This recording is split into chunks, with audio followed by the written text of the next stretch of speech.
The bar rollout. Essentially the same exercise you utilize with an ab wheel. Difference here is twofold. One is because you're using a bar with a much larger or wider base of support, there's less lateral stability requirement for this as you would get with the wheel, right?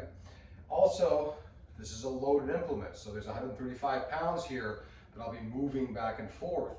So to decelerate that and then drive it back into position, that's a bit of a different feeling in terms of the contraction. Both exercises are of value. They do not replace one another, right? They have slightly differing effects, so just keep that in mind. So for your bar rollout, you want to have a mat under your knees. I mean, you know, if you got real tough knees and want to train that, enjoy it. Most people are going to prefer a mat. Common mistake I see in this exercise is people losing foot contact with the ground as they roll out. We can't have the legs flop up off the ground. We want to maintain full integrity of the fascial connections throughout the entirety of the kinetic chain. In order to do so, we want to make this something like a closed kinetic chain movement. We want to have these contact points in place. Next, think lats, right? We want to have the lats engaged nice and strong. So we're rolling the elbow back, keep that tension through your back. Next, core engagement. You'll be hinging forward. So all the movement is happening from the hip. There's not going to be a whole lot of superfluous spinal shifting, at least there shouldn't be. And there absolutely must not be any spinal extension. If you find that you're coming out and you're dropping, the spine is rolling into an arch and you cannot stop that from happening, you're not ready for this exercise. All right, so from here, we're going to start by inhaling, pushing the arms forward, maintaining tension, and then exhale, and come on back. And again, inhale, tight core.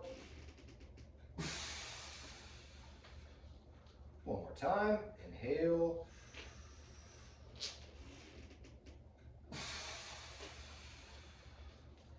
Exhaling as you're coming up.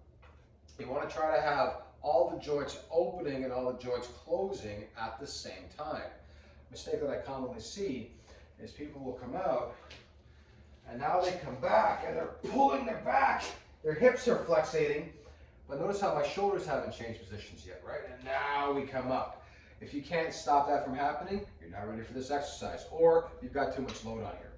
So you want to have everything coming out together, right? So now that's in your mind. Look at this one more time. Inhale as we come out.